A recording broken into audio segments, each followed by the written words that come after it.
ہے ان کے بعد اگلی مقرر فاطمہ بنت رضاؤدین درجہ رابعہ کو بلا رہی ہوں اسی شعر کے ساتھ۔ کعبہ و قرآن کو دیکھا ہے غلافوں میں لپٹے، کعبہ و قرآن کو دیکھا ہے غلافوں میں لپٹے، تب بھی سمجھی کہ پردے کی فضیلت کیا ہے۔ موصوفہ تشریف لائیے اور پردہ کے اہمیت موضوع پر تفصیلی فرمائے۔ فاطمہ بنت رضاؤدین درجہ رابعہ۔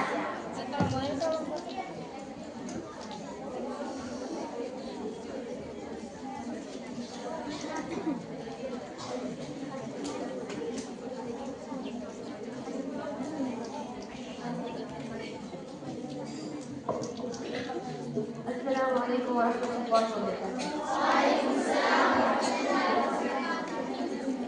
الحمد للہ رب العالمین، والصلاة والسلام على سید الانبیاء والمرسلین وعلى آلہ واصحابہ الافضلین الاکرمین، اما بعد، فاعوذ باللہ من الشیطان الرجیم، بسم اللہ الرحمن الرحیم۔ وقرن في بيوتكن ولا تبرجن تبرج الجاهلية الأولى، صدق الله العظيم۔ ذکر خیر الانام کر لینا، ذکر خیر الانام کر لینا، حشر کا انتظام کر لینا۔ بابرکت مسجد پر جلوہ افروز میرا معصوم و مہربان اساتذہ و معلمات کرام، معزز سامعین، آج میں آپ کے سامنے پردے کی اہمیت کے بارے میں کچھ قرآن حدیث کے روشنی میں گفتگو کروں گی اس شعر کے ساتھ۔ نفرت کو محبت کے ہم جام پلا دیں گے، نفرت کو محبت کے ہم جام پلا دیں گے، دنیا کے اندھیروں میں ہم سما جلا دیں گے۔ دنیا سے مٹائے اسلامی قوانین کو، دنیا سے مٹائے اسلامی قوانین کو، اغیار کے تعزیز ہم ناکام بنا دیں گے۔ لکھیں گے ہم تاریخ نہیں تہذیب حیا سے، لکھیں گے ہم تاریخ نہیں تہذیب حیا سے، اور درد حیا ہم دنیا کو سکھا دیں گے۔ معزز سامعین کرام، پردہ یعنی چھپانا ہے، یہ عورت کی عزت کو بڑھا دیتا ہے، عورت کی وقار کو بھی بڑھا دیتا ہے۔ یہ حقیقت کسی پر پوشیدہ نہیں ہے کہ پردہ حجاب میں خصوص نوعیت رکھتا ہے۔ دنیا کی کسی قوم میں پردے کے ایسا اہتمام نہیں جیسے ہم مسلمانوں کے پاس ہے۔ اس بات پر کوئی اختلاف نہیں ہے کہ اسلام کے آمد سے قبل عورت کی قدر و قیمت نہ تھی، وہ انتہائی ذلت و پستی کا شکار تھی۔ دنیا کی تہذیبوں میں بوجھ کا سماج سمجھا جاتا تھا، ہر ملک میں، ہر قوم میں، بلکہ روئے زمین کے ہر خطے میں عورت پر ظلم و ستم کے پہاڑ لائے جاتے تھے۔ مگر اللہ تعالیٰ کے فضل و کرم سے اللہ کے حبیب محمد مصطفیٰ صلی اللہ علیہ وسلم نے تشریف لا کر اس عورت کو صحیح مقام و مرتبہ عطا کیا، اس سے ذلت و پستی کے گڑھے سے نکال کر عزت و اکرام کی بلندیوں پر پہنچایا، اس سے عزت اور حیا کی چادر اڑائی اور چار دیواری کے اندر اس سے مکمل امن و راحت کا سامان دیا۔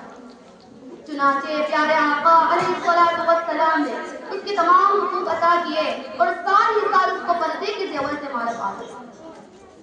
اللہ تعالیٰ قرآن مجید میں پردے کے متعلق یہ آیت نازل فرمائی، جیسا کہ اللہ تعالیٰ پردے کے متعلق ارشاد فرماتا ہے، وَقَرْنَ فِي بُيُوتِكُنَّ وَلَا تَبَرَّجْنَ تَبَرُّجَ الْجَاهِلِيَّةِ الْأُولَىٰ۔ اللہ تعالیٰ فرماتا ہے تم اپنے گھروں میں ٹھہری رہو اور پہلی والی جاہلیت کی طرح بے پردہ بنو۔ معزز سامعین کرام، پردہ عزت اور شرافت کا دامن ہے۔ عورت کو بھی دین اسلام میں قیمتی جوہر قرار دے کر کرامت کو کرامت رکھ توجہ جیسے دولت کی سرفراز کیا۔ عورت کی عزت و آبرو کی حفاظت کے لیے حجاب اختیار کرنے اور پردے میں رہنے کا حکم دیتا ہے، تاکہ غیروں کی بدنگاہی سے اور بدخیالی سے گرفتار کرے۔ مگر افسوس اس احسان حسین پر اسلام کو شکر گزار رہنے کے بجائے اکثر خواتین اس احسان عظیم سے لاپرواہ ہوتی چلی جا رہی ہیں، جیسا کہ حضرت سیدنا فاطمہ الزہرا رضی اللہ تعالیٰ عنہا سے منقول ہے۔ حضرت علی رضی اللہ تعالیٰ عنہ سے روایت ہے، وہ فرماتے ہیں میں نے ایک دن حضور پاک صلی اللہ علیہ وسلم کے خدمت میں حاضر تھا تو آپ صلی اللہ علیہ وسلم نے صحابہ کرام سے سوال فرمایا عورتوں کے لیے کیا چیز بہتر ہے؟ صحابہ کرام نے خاموشی اختیار کی، کوئی جواب نہیں دیا۔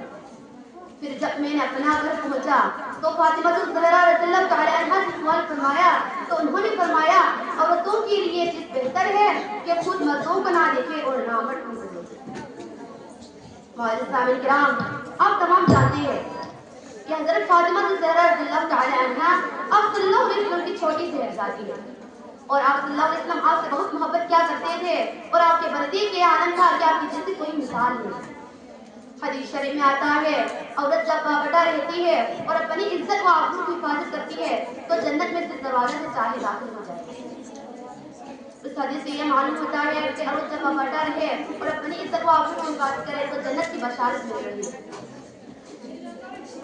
اللہ تبارک و تعالی سے دعا ہے مجھے اور آپ تمام کو باپردہ رہنے کی توفیق عنایت فرمائے، آمین۔